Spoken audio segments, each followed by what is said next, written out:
Hello दोस्तों, स्वागत है आपके अपने यूट्यूब चैनल पीसीएस मेकर पे। मैं मनीष आर्या। आज जो आप लोगों को पढ़ाऊंगा वो हमारा एडिटोरिया का प्रैक्टिस सेट है। तो एडिटोरिया जो ईएसआई या बिहार दरोगा या बिहार एग्ज़ाम का आप तैयारी कर रहे होंगे तो ये टेस्ट प्रैक्टिस सेट आप लोगों के लिए बहुत ज़्यादा जरूरी है फ्रेंड्स, क्योंकि ये हमारा इन्फोर्समेंट सब इंस्पेक्टर का है। ठीक है, तो ये ईएसआई प्रीलिम्स के लिए बहुत ज़्यादा इंपॉर्टेंट है। तो ये वॉल्यूम 1 है, तो मार्केट में वॉल्यूम 2 आएगा। मैं जैसे ही आप लोग को अपलोड करूँगा, क्योंकि देखिए फ्रेंड्स ये आपका 15 मॉडल से टेस्ट है, तो मैं 15 का 15 मैं मॉडल टेस्ट को अपलोड कर दूंगा। ठीक है फ्रेंड्स, तो क्या हुआ था कि थोड़ा सा प्रॉब्लम के कारण आप लोग का मॉडल टेस्ट नहीं आ रहा था, तो मैं कंटिन्यू फ्रेंड्स मॉडल टेस्ट को रखूंगा और डेली मैं आप लोगों को प्रैक्टिस सेट रखूंगा। ठीक है फ्रेंड्स, तो आते हैं अपने आज हमारा प्रैक्टिस सेट टेस्ट 9 है, तो 9 को देखते हैं। और ये फ्रेंड्स ये बहुत ज़्यादा इंपॉर्टेंट है, तो देखिएगा आप लोग का अच्छा रिस्पॉन्स आया तो मैं इसीलिए आप लोग के लिए लेके आऊँ। तो देखिएगा फर्स्ट क्वेश्चन है आपका कि गणित के क्षेत्र में उत्कृष्ट कार्य के लिए एबल प्राइज़ 2020 किसे प्रदान किया गया है। तो गणित के क्षेत्र में उत्कृष्ट कार्य के लिए एबल प्राइज़ 2020 किसे प्रदान किया है फ्रेंड्स। तो राइट आंसर हो जाएगा ऑप्शन नंबर सी, यानी कि हमारे हिलेल फ्रेस्टनबर्न, और तुम बी क्या हो गया ग्रेगरी मार्गुलिस। ठीक है, तो फ्रेंड्स ए और बी हमारा राइट आंसर हो जाएगा, क्योंकि ये जो है वो इजराइल के जो हिलेल फ्रेस्टनबर्ग जो है वो इजराइल के हैं, और रूस के अमेरिकी ग्रेगरी मार्गुलिसिस को वर्ष 2020 के लिए एबल विजेता चुना गया है। ठीक है, तो याद रखिएगा ये आपका एक्स्ट्रा एडिशनल नॉलेज था। ठीक है फ्रेंड्स, नेक्स्ट पॉइंट देखिएगा आप।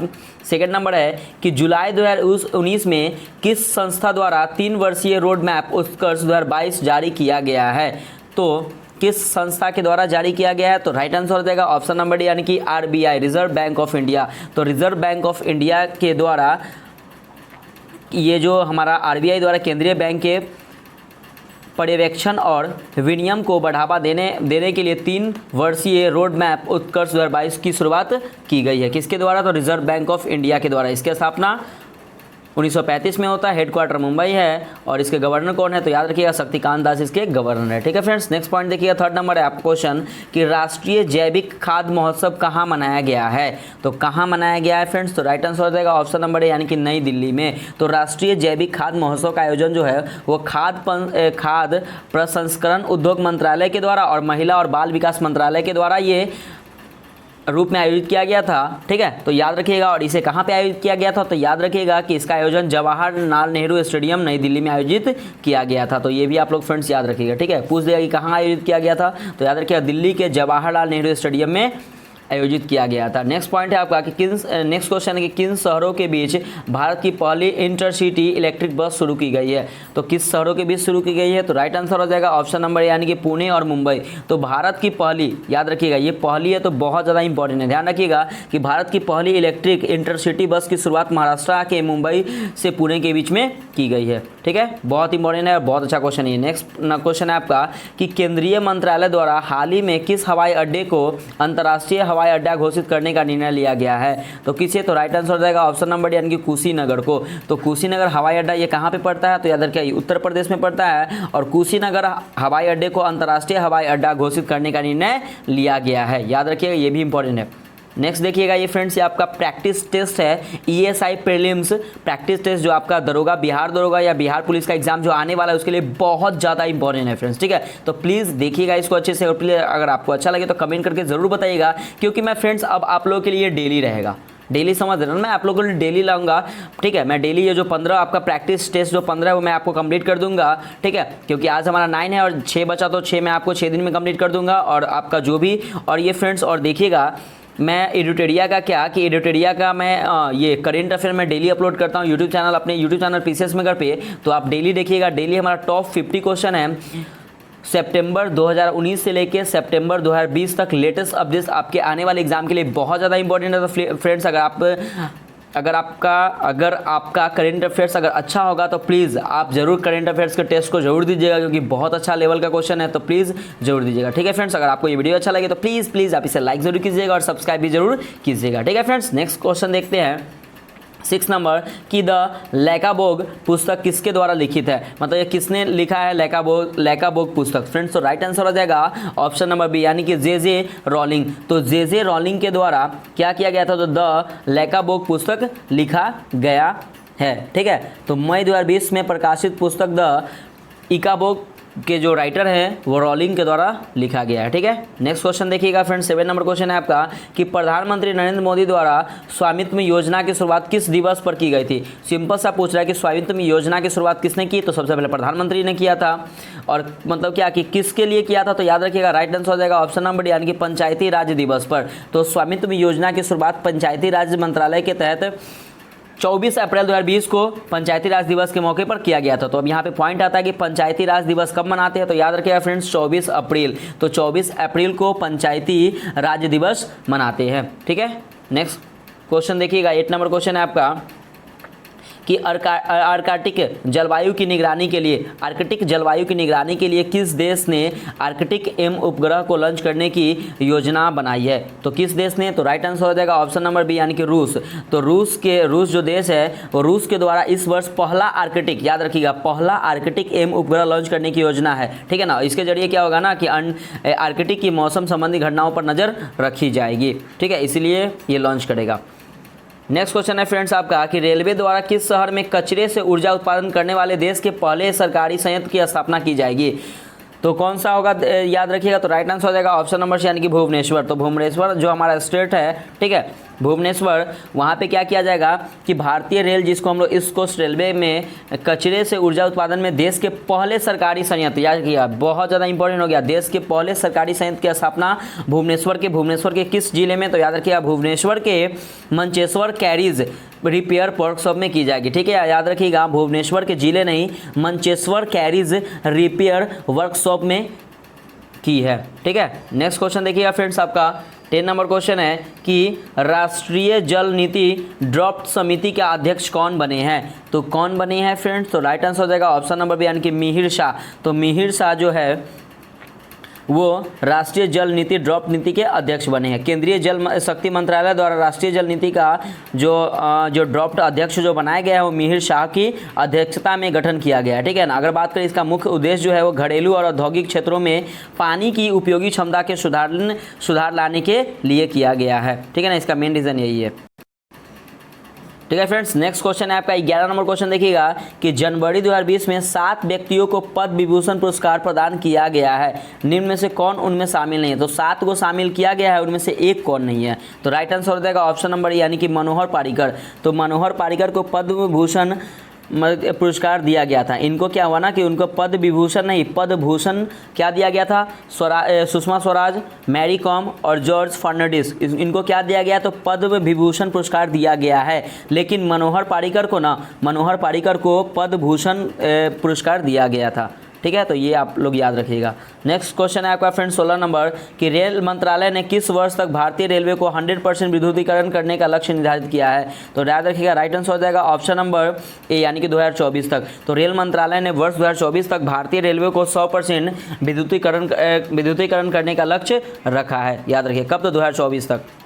नेक्स्ट क्वेश्चन है आपका कि हाल ही में उपभोक्ता संरक्षण अधिनियम में संशोधन किया गया है, यह अधिनियम किस वर्ष लाया गया था। तो यह अधिनियम जो संशोधन अभी किया गया था, लेकिन ये लाया कब गया है, तो राइट आंसर हो जाएगा ऑप्शन नंबर सी यानी कि 1986 यानी कि 1986 में। तो यह जो अधिनियम लाया गया था 1986 में लाया गया है। ठीक है, उपभोक्ता संरक्षण अधिनियम 1986 को संशोधित कर 20 जुलाई 2020 को इसे लागू कर दिया गया है। कब लागू किया गया, याद रखिएगा 20 जुलाई 2020 को इसे क्या कर दिया गया है, लागू कर दिया गया है। लेकिन पहली बार कब आया था, तो 1986 में से लागू किया गया था। नेक्स्ट क्वेश्चन है आपका 14 नंबर कि पॉलिटिक्स ऑफ अपॉर्चुनिटिज्म पुस्तक के लेखक हैं। तो पॉलिटिक्स ऑफ अपॉर्चुनिटिज्म की पुस्तक के जो लेखक है वो कौन है, तो राइट आंसर हो जाएगा ऑप्शन नंबर डी यानी कि RPN सिंह। तो पॉलिटिक्स ऑफ अपॉर्चुनिटिज्म के लेखक कौन है, तो RPN सिंह उनके लेखक है। ठीक है फ्रेंड्स, नेक्स्ट क्वेश्चन देखिएगा 15 नंबर क्वेश्चन है आपका कि हाल ही में प्रारंभ की गई अभिनंदन योजना का संबंध किस राज्य सरकार से है। तो अभिनंदन योजना का संबंध किस राज्य सरकार से है, तो राइट आंसर हो जाएगा ऑप्शन नंबर ए यानी कि असम।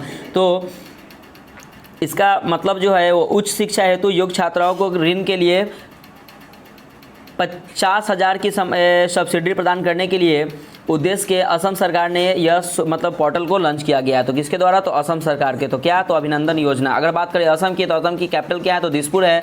और वहाँ के CM कौन है, तो सर्बानंद सोनोवाल वहाँ के CM है। ठीक है फ्रेंड्स, तो इसको भी थोड़ा सा आप लोग देख लीजिएगा। नेक्स्ट क्वेश्चन है आपका 16 नंबर कि 19वां एशियाई खेल के संबंध में निम्न कथनों पर विचार करें। मतलब क्या 19वां जो एशियाई खेल हुआ था उनके आपको यहाँ पे विचार करना है। तो सबसे पहले फ्रेंड्स इसका जो राइट आंसर हो जाएगा ना वो ऑप्शन नंबर ए हो जाएगा, यानी कि केवल एक ही सही है। कहने का क्या मतलब कि इसका आयोजन 2020 में चीन में किया जाएगा।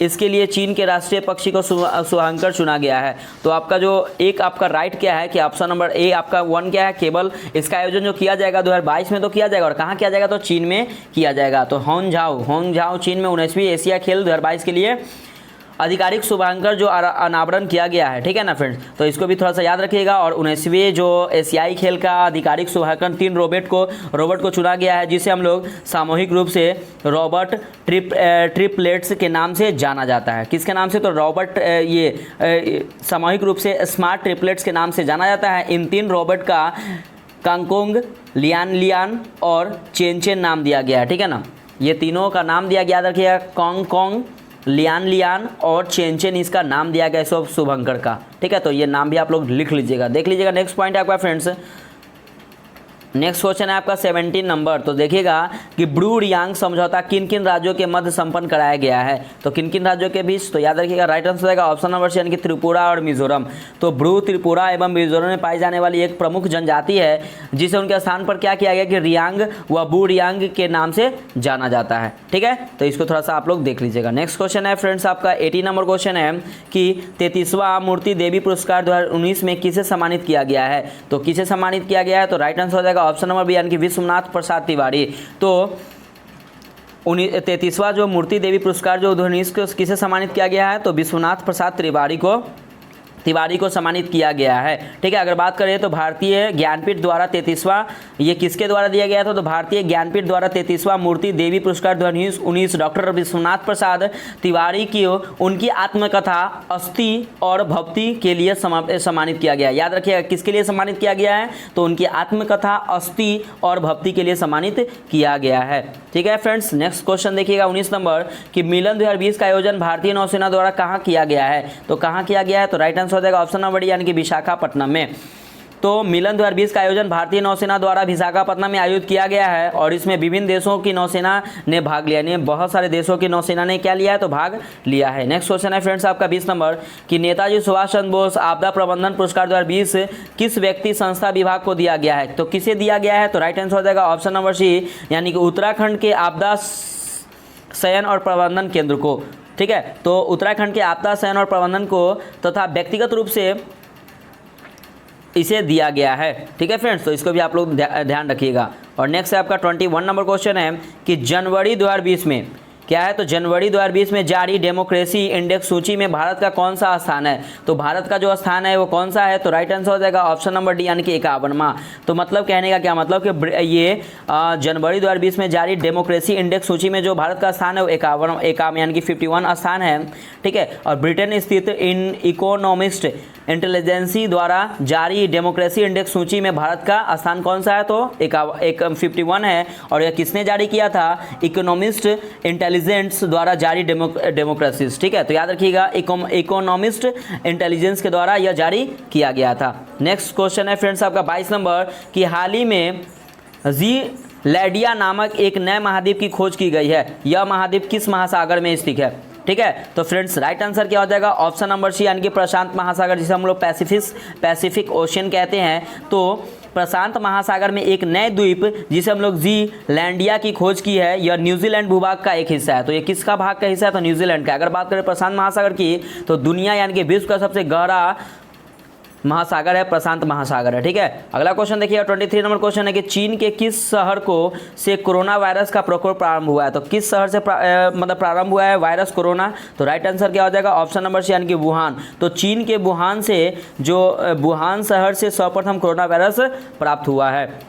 ठीक है, नेक्स्ट क्वेश्चन देखिएगा 24 नंबर की 11वां इंडोर क्रिकेट विश्व कप का आयोजन अक्टूबर 2020 में कहाँ प्रस्तावित है, मतलब कहाँ प्रस्तावित होगा। तो याद रखिएगा राइट आंसर क्या हो जाएगा फ्रेंड्स, तो इसका जो राइट आंसर हो जाएगा ऑप्शन नंबर सी, यानी कि ऑस्ट्रेलिया। तो वर्ल्ड इंडोर क्रिकेट फेडरेशन द्वारा विश्व कप आयोजन इस वर्ष मेलबर्न में होगा। ठीक है ना, और पिछला आयोजन जो हुआ था 2017 में हुआ था, और कहाँ पे हुआ था, संपन्न हुआ था, तो 2017 में हुआ था और दुबई में हुआ था। लेकिन इस बार कहाँ पे होगा, तो इंडिया में और मेलबर्न में होगा। ठीक है, सॉरी मेलबर्न तो ऑस्ट्रेलिया में, यहाँ पे ऑस्ट्रेलिया हो जाएगा राइट आंसर, और ऑस्ट्रेलिया के मेलबर्न में होगा। ठीक है फ्रेंड्स, आगे देखिएगा 25 नंबर क्वेश्चन है आपका कि राष्ट्रीय आय के आकलन के लिए निम्नलिखित में से कौन सा संस्थान उत्तरदायी है। तो कौन सा संस्थान उत्तरदायी है फ्रेंड्स, तो राइट आंसर क्या हो जाएगा ऑप्शन नंबर सी यानी कि केंद्रीय सांख्यिकी कार्यालय। ठीक है, तो 2051 में स्थापित केंद्रीय सांख्यिकी कार्यालय भारत में राष्ट्रीय आय का आकलन करती है। तो याद रखिएगा सबसे पहले क्वेश्चन ये आ सकता है कि केंद्रीय सांख्यिकी कार्यालय की स्थापना कब हुई थी, तो याद रखिएगा 1951 में। तो कब हुआ था, तो 1951 में इसकी स्थापना हुई थी। ठीक है, नेक्स्ट क्वेश्चन देखिएगा कि 26 नंबर क्वेश्चन आपका कि ध्वनि की चाल पर किसका प्रभाव नहीं पड़ता है। तो किसका प्रभाव नहीं पड़ता है फ्रेंड्स, तो राइट आंसर क्या हो जाएगा, तो हमारा राइट आंसर हो जाएगा ऑप्शन नंबर ए यानी कि दाब का। तो ध्वनि की चाल पर किसका प्रभाव नहीं पड़ता, तो ध्वनि की चाल का दाब का प्रभाव नहीं पड़ता है। नेक्स्ट क्वेश्चन है 27 नंबर क्वेश्चन है कि स्तनधारियों में तापमान नियंत्रण केंद्र है। तो स्तनधारियों में जो तापमान नियंत्रण केंद्र है वो क्या है, तो राइट आंसर हो जाएगा ऑप्शन नंबर सी यानी कि हाइपोथैलेमस। तो हाइपोथैलेमस क्या करता है, तो स्तनधारी को तापमान नियंत्रित करता है। ठीक है, सिंपल सा है कि मस्तिष्क में एक ग्रंथि के माध्यम से शरीर का तापमान को नियंत्रित करने के जिसे हाइपोथैलेमस कहा जाता है। हाइपोथैलेमस क्या करता है, हमें अगर भूख लगती है या हमें क्या लगती है, प्यास लगती है या गुस्सा आता है, तो हाइपोथैलेमस ग्रंथि के कारण ही आता है। ठीक है ना, जितने भी मतलब एक्स्ट्रा एक्टिविटी जो भी फीलिंग्स आती है वो हाइपोथैलेमस के कारण ही आती है। ठीक है, नेक्स्ट क्वेश्चन देखिए 28 नंबर क्वेश्चन है कि बोरी एवं कूनो वन्य जीव अभ्यारण्य किस राज्य में स्थित है। तो बोरी एवं कूनो वन्य जीव अभ्यारण्य फ्रेंड्स राइट आंसर हो जाएगा ऑप्शन नंबर यानी कि मध्य प्रदेश में। तो बोरी एवं कूनो वन्य जीव अभ्यारण्य मध्य प्रदेश राज्य में स्थित है। हाल ही में कूनो को भारत का 105वां नेशनल पार्क का भी दर्जा दिया गया है। तो याद रखिएगा 105वां नेशनल पार्क का दर्जा किसे दिया गया है, तो कूनो को, भारत के कूनो को। ठीक है, नेक्स्ट क्वेश्चन देखिएगा 9 नंबर क्वेश्चन आपका क्या है कि धर्म के आधार पर किसी नागरिक के साथ भेदभाव नहीं किया जाएगा संविधान के किस अनुच्छेद में वर्णित है। तो संविधान के किस अनुच्छेद में वर्णित है फ्रेंड्स, तो राइट आंसर क्या हो जाएगा ऑप्शन नंबर बी यानी कि अनुच्छेद 15। तो अनुच्छेद 15 में वर्णित है कि कोई भी धर्म एक दूसरे से भेदभाव नहीं करेगा। हम लोग जितने भी धर्म से भेदभाव करते हैं ना वो नहीं करेगा। तो याद रखिएगा संविधान के अनुच्छेद 15 में कहा गया है कि राज्य किसी नागरिक के विरुद्ध केवल धर्म, मूलवंश, जाति, लिंग, जन्म स्थान और या इनमें से किसी के आधार पर कोई विभेद नहीं करेगा। ठीक है ना, तो कोई इसीलिए लड़ाई नहीं, लेकिन आजकल क्या होता है कि धर्म के नाम पर क्या होता है, बहुत सारा लड़ाई झगड़ा होता है। नेक्स्ट क्वेश्चन है 30 नंबर कि राष्ट्रपति द्वारा राष्ट्रीय आपात की उद्घोषणा का संसद के दोनों सदनों द्वारा कितने माह के भीतर अनुमोदित होना आवश्यक है। तो कितने माह के भीतर फ्रेंड्स, तो राइट आंसर हो जाएगा ऑप्शन नंबर ए यानी कि 1 माह के भीतर। तो कहने का क्या मतलब कि राष्ट्रपति द्वारा की गई जो आपात की घोषणा है जो 1 माह तक प्रवर्तन में रहती है, और यदि इस दौरान एक मतलब इसे संसद को 2/3 बहुमत से अनुमोदित करवा लिया जाता है तो यह क्या होता है कि यह 6 माह तक प्रवर्तन में रहती है, और संसद इसे क्या करता है पुनः एक बार में 6 माह बढ़ा सकती है। ठीक है ना, लेकिन ऐसे रहता है कितना है, तो 1 माह तक रहता है। ठीक है, नेक्स्ट क्वेश्चन है 31 नंबर क्वेश्चन है आपका कि भारत में सर्वप्रथम राष्ट्रीय आय का वैज्ञानिक आकलन निम्न में से किसने किया था। तो सबसे पहले किसने किया था, तो राइट आंसर क्या हो जाएगा, तो राइट आंसर हो जाएगा ऑप्शन नंबर डी यानी कि वी राव। ठीक है ना, वी राव मतलब कहने का क्या मतलब कि स्वतंत्र पूर्व राष्ट्रीय आय के अनुमान का प्रथम प्रयास दादा भाई नौरोजी। ठीक है ना, दादा भाई नौरोजी ने याद रखिए कब किए थे, तो 1867 से लेके 68 यानी कि 1868 में किया था। ठीक है ना, जबकि वी राव ने राष्ट्रीय आय का सर्वप्रथम वैज्ञानिक आकलन किया था। लेकिन सबसे पहले किसने किया था, ध्यान रखिएगा सबसे पहले वी राव ने किया था। ठीक है ना, भारत में देखिए क्वेश्चन ऐसे पूछा कि भारत में सर्वप्रथम राष्ट्रीय आय का वैज्ञानिक आकलन निम्न से किसने किया था, तो वी राव ने किया था। लेकिन ठीक है, अगर हम बात करते हैं स्वतंत्र पूर्व राष्ट्रीय आय के अनुमान के प्रथम प्रयास जो किए थे वो दादा भाई नौरोजी ने किए थे। और कब किए थे, तो 1867 से लेकर 1868 के बीच में किए थे। ठीक है, तो इसका राइट आंसर क्या हो जाएगा फ्रेंड्स, इसका राइट आंसर सी नहीं होगा। इसका जो राइट आंसर हो जाएगा ऑप्शन नंबर डी यानी कि वी राव ने सबसे पहले किया था। ठीक है फ्रेंड्स, तो देखिएगा 32 नंबर क्वेश्चन है आपका कि वर्ल्ड इकोनॉमिक आउटलुक रिपोर्ट निम्न में से किस संख्या के द्वारा प्रकाशित किया जाता है। तो किसके द्वारा प्रकाशित किया जाता है फ्रेंड्स, तो राइट आंसर हो जाएगा ऑप्शन नंबर डी यानी कि अंतर्राष्ट्रीय मुद्रा कोष। तो अंतर्राष्ट्रीय यानी कि वर्ल्ड इकोनॉमिक आउटलुक रिपोर्ट अंतर्राष्ट्रीय मुद्रा कोष के द्वारा प्रकाशित किया जाता है, याद रखिएगा फ्रेंड्स। ठीक है, नेक्स्ट क्वेश्चन है 33 नंबर क्वेश्चन है कि जल का अधिकतम घनत्व होता है। तो जल का जो अधिकतम घनत्व होता है वो कितने पे होता है, तो याद रखिएगा 277 केल्विन, यानी कि राइट आंसर हो जाएगा ऑप्शन नंबर बी यानी कि जल का जो अधिकतम जो घनत्व होता है वो कितना होता है, तो 270 केल्विन पे होता है। नेक्स्ट क्वेश्चन है और बहुत अच्छा क्वेश्चन है फ्रेंड्स, देखिएगा 34 नंबर क्वेश्चन है कि इसको मैच द फॉलोइंग करना है, यानी कि सम्मिलित कीजिए, सुमेलित कीजिए। पहला ये देखिए, एक है लैक्टिक अम्ल, बी है एसिटिक अम्ल, सी है साइट्रिक अम्ल, तीसरा डी क्या है तो ब्यूटाइरिक अम्ल। तो फ्रेंड्स इसको मिलाना है कि कौन कौन सा अम्ल से संबंधित है। ठीक है फ्रेंड्स, तो देखिएगा सबसे पहले हम लोग क्या करते हैं ना कि इसको मिलाते हैं। तो लैक्टिक अम्ल यानी कि दूध में क्या पाया जाता है, तो लैक्टिक अम्ल दूध में पाया जाता है। अब एसिटिक अम्ल किस में पाया जाता है, तो एसिटिक अम्ल सिरका में पाया जाता है। ठीक है, अगर बात करें साइट्रिक अम्ल, तो साइट्रिक अम्ल किस में पाया जाता है, तो पता है कि नींबू में साइट्रिक अम्ल पाया जाता है। और ब्यूटाइरिक अम्ल किस में पाया जाता है, तो दुर्गंध युक्त मक्खन में। तो दुर्गंध युक्त जो मक्खन जो दुर्गंध देता है उसमें क्या पाया जाता है, तो ब्यूटाइरिक अम्ल पाया जाता है। ठीक है फ्रेंड्स, तो फ्रेंड्स देखिएगा इसका जो राइट आंसर हो जाएगा ऑप्शन नंबर सी, यानी कि ए का 3, बी का 4, सी का 1 और डी का 2 हमारा राइट आंसर हो जाएगा। ठीक है फ्रेंड्स, नेक्स्ट क्वेश्चन देखिएगा, ये भी आपको मैच करना है कि निम्नलिखित में से सुमेलित करें। तो देखिएगा, अभिनव भारत संस्था, Akhil Bharatiya trade union Congress, Hindustan socialist Republican association और नौजवान सभा। फ्रेंड्स तो इसको मैच करना है। देखिएगा सबसे पहले क्या है, अभिनव भारत संस्था। तो अभिनव भारत संस्था ये कब लाया गया था, तो सबसे पहले याद रखिएगा 1904 ईस्वी में ये क्या हुआ था कि इसकी स्थापना हुआ था अभिनव भारत संस्था की। अगर हम बात करें तो ये जो लाए थे वो कौन लाए थे, तो वी डी सावरकर जी, यानी कि एक का हो जाएगा डी। कब लाए थे, तो 1904 ईस्वी में। Akhil Bharatiya trade union Congress. ठीक है, तो फ्रेंड्स राइट, इसका जो ये जो कब स्थापना इसका हुआ था, तो 1920 में। इसका स्थापना 1920 में हुआ था। और इसे मतलब किसने स्थापना किया था, तो एम एन जोशी ने। किसने, तो एम एन जोशी। तो इसका आंसर सी हो जाएगा। अब देखिए फ्रेंड्स, थर्ड नंबर है कि हिंदुस्तान सोशलिस्ट रिपब्लिकन एसोसिएशन। ठीक है, इसका जो स्थापना हुआ था, याद रखिए फ्रेंड्स 1928 में इसका स्थापना हुआ था। और किसने किया था, तो ध्यान रखिएगा ये चंद्रशेखर आजाद, यानी कि चंद्रशेखर आजाद जी ने इनका स्थापना किया था। ठीक है, और नेक्स्ट है आपका नौजवान सभा। तो नौजवान सभा का ये जो स्थापना हुआ था 1926 में हुआ था। और किसने किया था, तो याद रखिएगा भगत सिंह ने। इसका राइट आंसर हो जाएगा भगत सिंह। ठीक है, तो फ्रेंड्स इसका जो हमारा राइट आंसर हो जाएगा ऑप्शन नंबर सी, यानी कि 1 का डी, 2 का सी, 3 का बी और 4 का ए हमारा राइट हो जाएगा। ठीक है, तो इसका स्थापना भी आप लोग याद रखिएगा, एग्जाम में पूछ सकता है कैसे भी हो सर, तो आप लोग फंसना नहीं है। ठीक है ना, क्योंकि आप लोग यहाँ से पढ़ रहे हैं ना, क्योंकि मैं प्रैक्टिस सेट में जो भी एडिशनल नॉलेज रहेगा मैं आप लोग को बताऊंगा, ताकि आप लोग का मतलब छूटे ना, भले आपका कुछ टाइम ले लेकिन छूटना नहीं चाहिए। बंग भंग विरोधी आंदोलन का प्रारंभ किस तिथि से हुआ है, मतलब कब इसका प्रारंभ हुआ है बंग भंग का, तो याद रखिएगा राइट आंसर हो जाएगा ऑप्शन नंबर सी, यानी कि 16 अक्टूबर 1905 को। तो 16 अक्टूबर 1905 को बंग भंग विरोधी आंदोलन का प्रारंभ किया गया है। ठीक है ना।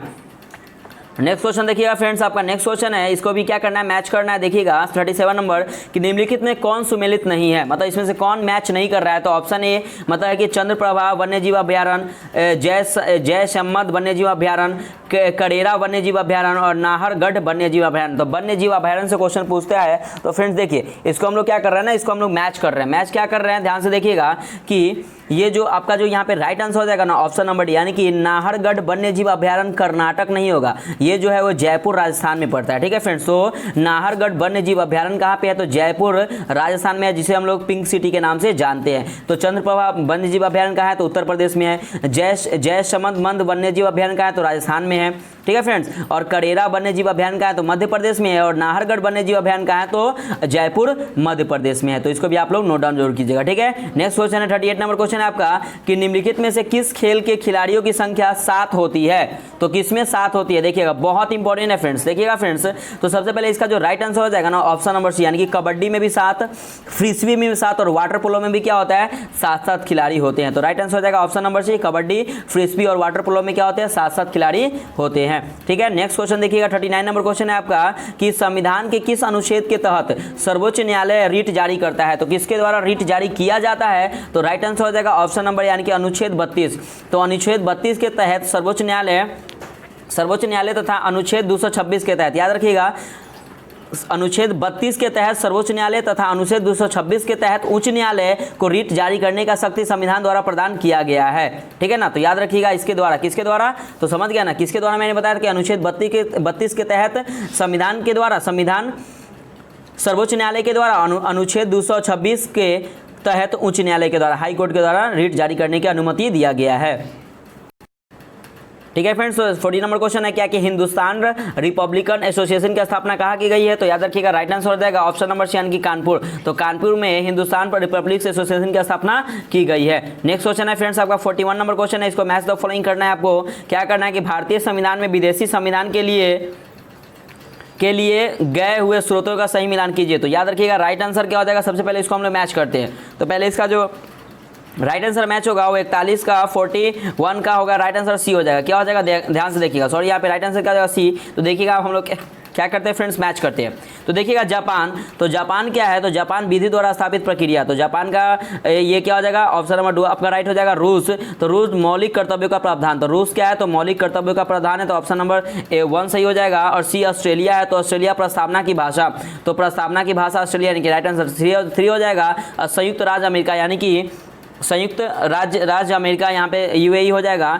तो यूएई का क्या हो जाएगा, डी का क्या हो जाएगा राइट आंसर, तो डी का राइट संविधान के सर्वोच्च मौलिक कर्तव्य, तो राइट आंसर क्या हो जाएगा ये। तो फ्रेंड्स तो हमारा जो राइट आंसर हो जाएगा ऑप्शन नंबर सी, यानी कि 2 का यहाँ पे ए का 2, बी का 1, सी का 3 और डी का 4 हमारा राइट आंसर हो जाएगा। ठीक है फ्रेंड्स, नेक्स्ट क्वेश्चन है 42 नंबर क्वेश्चन है कि भवानी मंदिर पुस्तक की रचना किसके द्वारा की गई, तो किसके द्वारा की गई, तो राइट आंसर हो जाएगा ऑप्शन नंबर सी यानी कि वीरेंद्र कुमार घोष। तो वीरेंद्र कुमार घोष के द्वारा भवानी मंदिर पुस्तक की रचना की गई है। नेक्स्ट क्वेश्चन है 43 नंबर कि कोहरा के समय हम लोग किसके कारण देख नहीं पाते हैं, तो किसके कारण देख नहीं पाते हैं, तो राइट आंसर हो जाएगा ऑप्शन नंबर यानी कि प्रकीर्णन के कारण। तो प्रकीर्णन के कारण क्या होता है कि जब प्रकाश किसी ऐसे माध्यम से गुजरता है जिससे धूल तथा अन्य कण सूक्ष्म कण मौजूद होते हैं, जो इसके द्वारा प्रकाश सभी दिशाओं में प्रसारित हो जाता है, इस प्रघटना को प्रकाश का प्रकीर्णन कहते हैं। ठीक है फ्रेंड्स, नेक्स्ट क्वेश्चन देखिएगा 44 नंबर क्वेश्चन है आपका कि निम्न में से कौन सा एक नाइट्रोजन अस्थिकरण करने वाला जीव नहीं है, तो कौन नहीं है, तो राइट आंसर हो जाएगा ऑप्शन नंबर यानी कि माइकोराइजा क्या है कि एक में से नाइट्रोजन अस्थिकरण करने वाला जीव नहीं है। नेक्स्ट क्वेश्चन है फ्रेंड्स आपका 45 नंबर क्वेश्चन है कि निम्नलिखित में कौन सुमेलित नहीं है, तो याद रखिएगा अकबर के कार्य और वर्ष, और अकबर का कौन कौन कार्य था, तो ऑप्शन ए जजिया कर की समाप्ति। तो जजिया कर की जो समाप्ति हुई थी वो कब हुई थी, तो देखिएगा सबसे पहले इसका जो राइट आंसर हो जाएगा ऑप्शन नंबर सी यानी कि इलाही संवत की शुरुआत। तो इलाही संवत की जो शुरुआत हुई थी फ्रेंड्स वो 1582 ईस्वी में नहीं हुई थी, 1500 यानी कि 1583 ईस्वी में हुई थी। ठीक है, तो इसका राइट आंसर हो जाएगा ऑप्शन नंबर सी। बाकी आपका जजिया कर की समाप्ति 1564 ईस्वी में, मजहर की घोषणा 1579 ईस्वी में, फतेहपुर सीकरी का स्थापना 1571 ईस्वी में इसकी हुई थी। ठीक है, नेक्स्ट क्वेश्चन है 46 नंबर क्वेश्चन है आपका कि निम्न में से किन राज्यों के बीच प्रति व्यक्ति आय में सर्वाधिक अंतर है, तो किसके बीच में सर्वाधिक अंतर है, तो राइट आंसर हो जाएगा ऑप्शन नंबर बी यानी कि गोवा व बिहार। तो गोवा व बिहार में क्या है कि प्रति व्यक्ति आय में सर्वाधिक अंतर है। ठीक है, नेक्स्ट क्वेश्चन देखिएगा 47वां क्वेश्चन है आपका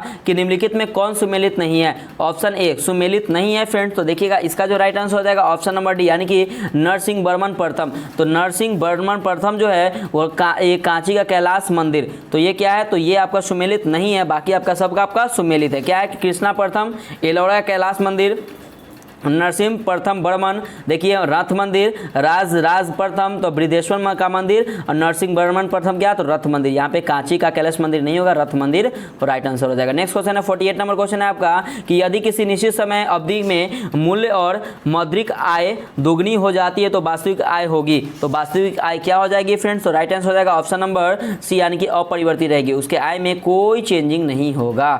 ठीक है फ्रेंड्स, क्वेश्चन देखिएगा, नेक्स्ट क्वेश्चन है आपका 49 नंबर कि जिला न्यायाधीशों की नियुक्ति कौन करता है फ्रेंड्स, तो राइट आंसर हो जाएगा ऑप्शन नंबर सी यानी कि राज्य का राज्यपाल। तो राज्य का राज्यपाल जो है वो जिला न्यायाधीशों की नियुक्ति करता है। ठीक है फ्रेंड्स, नेक्स्ट क्वेश्चन देखिएगा, नेक्स्ट क्वेश्चन है आपका 50 नंबर क्वेश्चन है कि निम्नलिखित में से कौन से खर्चे भारत को संचित निधि पर भारित होते हैं, तो कौन से खर्चे होते हैं फ्रेंड्स, तो देखिएगा कौन कौन से खर्चे होते हैं। तो 50 का जो राइट आंसर हो जाएगा ऑप्शन नंबर 1 यानी कि उच्चतम न्यायालय के न्यायाधीश की वेतन। ठीक है, तो यहाँ पे राइट आंसर क्या हो जाएगा ऑप्शन नंबर ए मतलब क्या ए का मतलब क्या 1 2 3 यानी कि 1 भी होगा, 2 भी होगा, 3 भी होगा। राइट आंसर क्या हो जाएगा ऑप्शन नंबर ए यानी कि 1 2 3 कहने का मतलब क्या, उच्चतम न्यायालय के न्यायाधीशों की वेतन, संघ लोक सेवा आयोग के अध्यक्ष की पेंशन और ऋण प्रभाव जिनके लिए भारत सरकार उत्तरदायी है, ये तीनों होता है। ठीक है, नेक्स्ट क्वेश्चन देखिएगा 51 नंबर क्वेश्चन है आपका कि पश्चिमी घाट पर पाई जाने वाली वनस्पति का प्रकार है, तो वनस्पति का क्या प्रकार है फ्रेंड्स, तो राइट आंसर हो जाएगा ऑप्शन नंबर ए यानी कि सदाहरित। तो पश्चिमी घाट पर जो पाई जाने वाली वनस्पति का प्रकार सदाहरित है। ठीक है, नेक्स्ट क्वेश्चन देखिएगा 52 नंबर क्वेश्चन है आपका कि नकटी पक्षी बिहार के किस जिले में है, तो किस जिले में है बिहार के, तो राइट आंसर हो जाएगा ऑप्शन नंबर सी यानी कि जमुई। तो जमुई जिले में नकटी पक्षी बिहार राज्य में स्थित है। ठीक है, जमुई जिले में। नेक्स्ट क्वेश्चन है फ्रेंड्स आपका 53 नंबर क्वेश्चन है कि निम्नलिखित में से किस शासक ने वातापी कुंड की उपाधि धारण की थी? तो किसने की थी?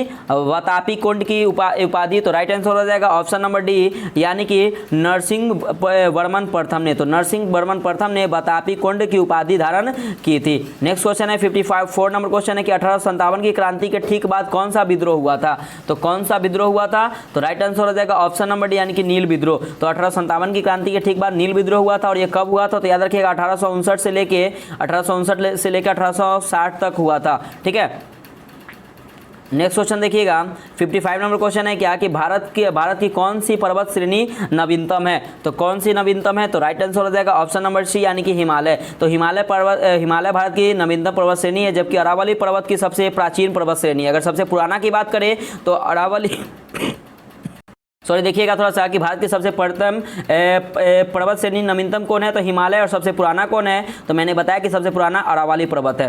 ठीक है फ्रेंड्स, नेक्स्ट 56 नंबर क्वेश्चन है कि राजस्थान का जवाहर खान किस खनिज पदार्थों के उत्पादन के लिए प्रसिद्ध है? तो किसके लिए उत्पादन के लिए खनिज है? तो राइट आंसर हो जाएगा ऑप्शन नंबर बी, यानी कि चांदी के लिए। तो जवाहर खान चांदी के लिए।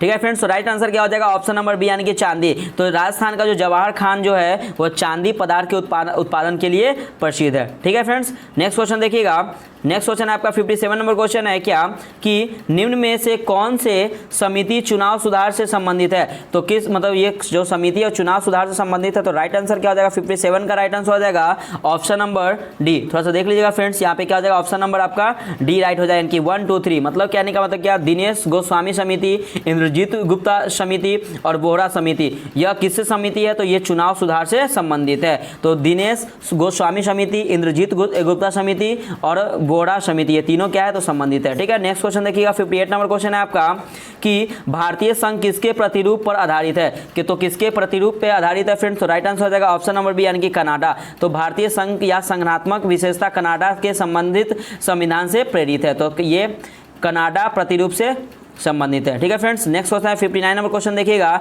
59 नंबर क्वेश्चन है आपका कि व्यक्ति का भार उस लिफ्ट में अधिक होगा। कब होगा उसका लिफ्ट अधिक? तो राइट आंसर क्या हो जाएगा देखिएगा। तो फ्रेंड्स इसका जो राइट आंसर हो जाएगा वो ऑप्शन नंबर सी हो जाएगा। कब? जब वो ऊपर की ओर त्वरित होने पर। मतलब क्या? जब लिफ्ट ऊपर की ओर जाएगा तो क्या होगा कि व्यक्ति का भार लिफ्ट से अधिक होगा। ठीक है, जब नीचे की ओर जाएगा तो क्या होता है? शून्य हो जाता है भार। ठीक है, नेक्स्ट क्वेश्चन देखिएगा।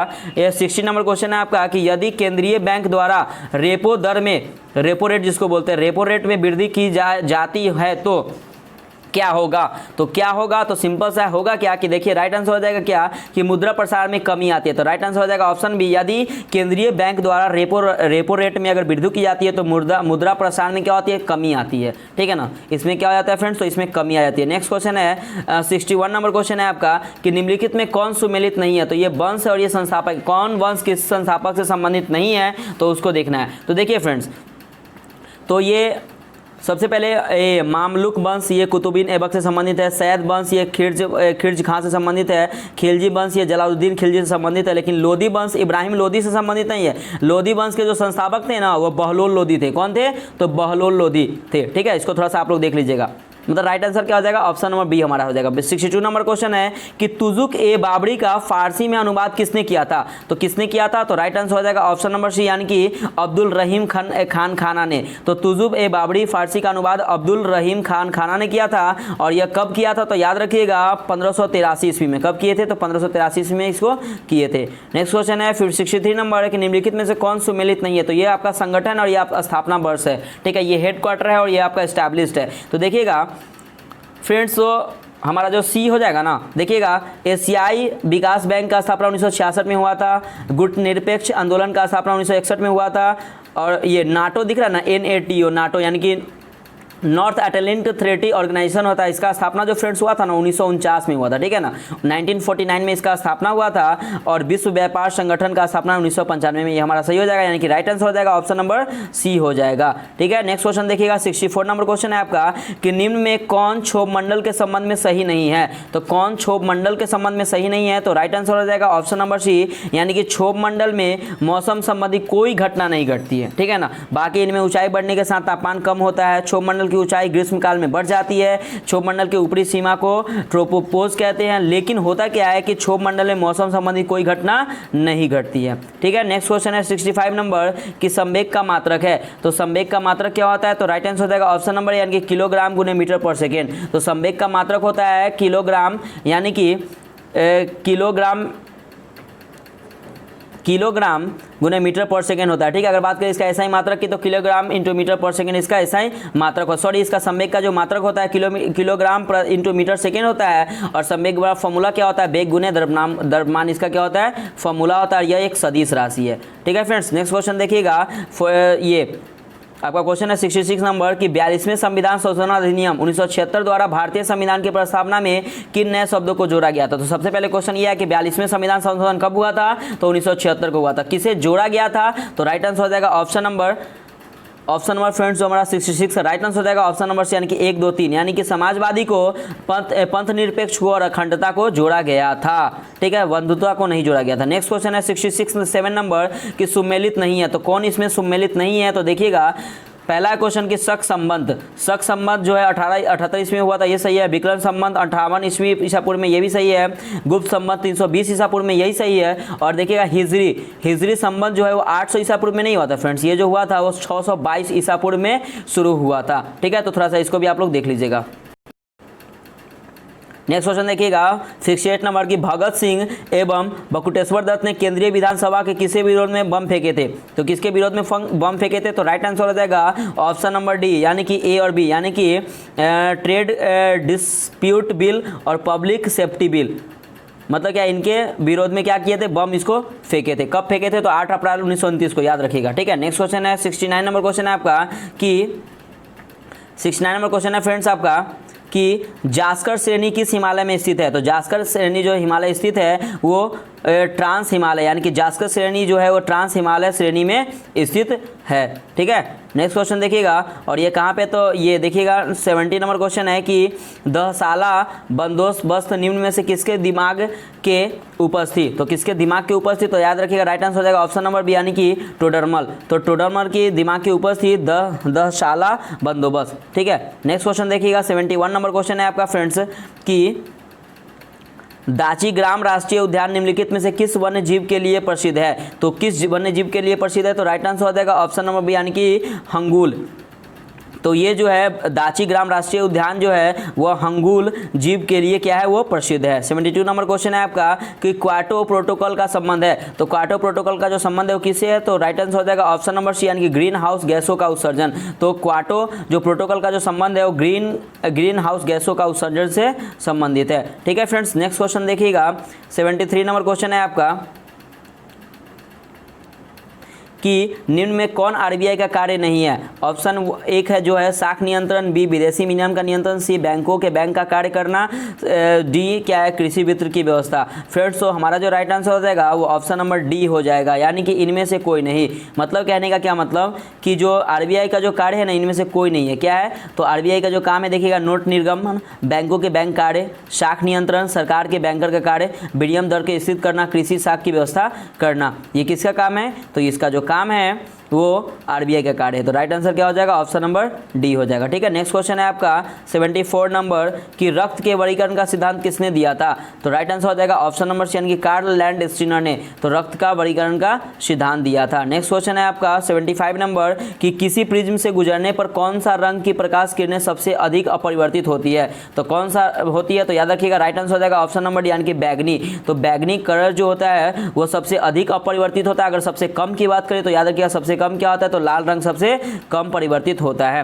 ठीक है फ्रेंड्स, नेक्स्ट क्वेश्चन है 76 नंबर की दामोदर बेसिन में कोयला का निर्माण किस युग काल में हुआ था? तो किस युग काल में हुआ था? तो राइट आंसर हो जाएगा ऑप्शन नंबर सी, यानी कि कार्बोनिफेरस युग में। तो कार्बोनिफेरस युग में दामोदर बेसिन में कोयला का निर्माण हुआ था। ठीक है फ्रेंड्स, नेक्स्ट क्वेश्चन देखिएगा 77 नंबर क्वेश्चन है क्या कि कांग्रेस की उत्पत्ति के संबंध में सेफ्टी बल्ब का सिद्धांत निम्नलिखित में से किसने दिया था? तो किसने दिया था? तो राइट आंसर हो जाएगा ऑप्शन नंबर डी, यानी कि लाला लाजपत राय ने। तो कांग्रेस की उत्पत्ति संबंध में सेफ्टी बल्ब सिद्धांत के जनक लाला लाजपत राय थे। ठीक है, नेक्स्ट क्वेश्चन देखिएगा 78 नंबर क्वेश्चन है आपका कि डायलिसिस किससे संबंधित है। तो डायलिसिस जो है वो फ्रेंड्स वो ब्रिक यानी कि किडनी से संबंधित है। तो डायलिसिस रक्त शोधन में एक कृत्रिम विधि होती है, जब किसी व्यक्ति के ब्रिक यानी कि गुर्दा सही से काम नहीं कर रहे हैं तो उसे क्या कर दिया, तो डायलिसिस कर दिया जाता है। ठीक है फ्रेंड्स, नेक्स्ट क्वेश्चन देखिए 79 नंबर के प्रकाश संश्लेषण होता है। तो प्रकाश संश्लेषण कहाँ पे होता है, तो क्लोरोप्लास्ट में प्रकाश संश्लेषण होता है। तो राइट आंसर क्या हो जाएगा, ऑप्शन नंबर सी, जो मतलब पौधे को क्या करता है, पत्तियों को हरा करने के लिए होता है। ठीक है, नेक्स्ट क्वेश्चन देखिएगा 80 नंबर क्वेश्चन है आपका कि सूची 1 को सूची 2 को मिलाइए। सूची 1 लिखा है प्रतिहार, चोल, परमार और सोलंकी। फ्रेंड्स तो देखिएगा इसको मैच करना है। तो प्रतिहार कन्नौज से संबंधित है, ठीक है ना। चोल जो है वो चोल तंजौर हो जाएगा, और परमार क्या हो जाएगा, तो परमार हो जाएगा हमारा धारा नगरी। ठीक है, तो ऑप्शन नंबर सी हो जाएगा। और सोलंकनी क्या हो जाएगा, तो सोलंकनी जो होगा वो अनिल बाल हो जाएगा। ठीक है, तो देखिए फ्रेंड्स राइट आंसर हो जाएगा ऑप्शन नंबर डी, यानी 1 का डी, 2 का ए, 3 का सी और 4 का बी हो जाएगा। नेक्स्ट क्वेश्चन है 81 नंबर क्वेश्चन है कि निम्न में कौन सही है। तो कौन सही है, तो ऑप्शन ए राजकोषीय घाटा, बजटीय घाटा एवं उधार और अन्य देवताओं का योग होता है। सरकार के बजट में कुल प्राप्तियों की तुलना में यदि कुल व्यय अधिक हो तो राजस्व घाटा कहता है। तो फ्रेंड्स इसका जो राइट आंसर हो जाएगा क्या हो जाएगा,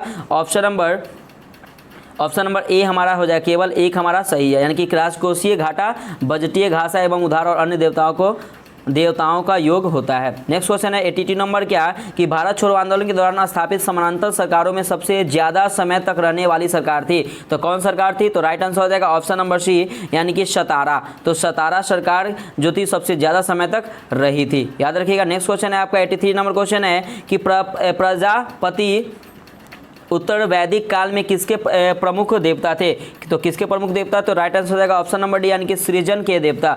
तो प्रजापति उत्तरदायित्व काल में जो सृजन के देवता प्रमुख देवता थे। ठीक है, नेक्स्ट क्वेश्चन है आपका 84 नंबर क्वेश्चन है क्या कि जैन धर्म के 5 महाव्रतों में निम्न में कौन नहीं है। तो कौन नहीं है, तो याद रखिएगा जो श्यादवाद जो है वह जैन धर्म के 5 महाव्रतों में नहीं है। अब कौन कौन है, तो याद रखिए अहिंसा हो गया, ठीक है, अस्तेय हो गया, अपरिग्रह हो गया, अमिक्षा हो गया, ब्राह्मचर्य हो गया, लेकिन आपका स्यादवाद आपका नहीं है। नेक्स्ट क्वेश्चन है 85 नंबर कि द्वितीय जैन संगीति 1512 ईस्वी में किस जगह हुई थी। तो किस जगह हुई थी, तो याद रखिएगा राइट आंसर हो जाएगा ऑप्शन नंबर डी, यानी कि बल्लभी। तो बल्लभी जिसको हम लोग बल्लमी बोलते हैं, जो गुजरात में है, ठीक है ना। वहाँ पे द्वितीय जैन संगीति 512 ईस्वी में जो हुआ था वो बल्लभी में हुआ था। कहाँ पे हुआ था, तो गुजरात में हुआ था। 86 नंबर क्वेश्चन है आपका कि शेख सलीम चिश्ती किस शासक के समकालीन थे। तो किसके समकालीन थे, तो राइट आंसर हो जाएगा ऑप्शन नंबर डी, यानी कि अकबर। तो अकबर के समकालीन थे शेख सलीम चिश्ती।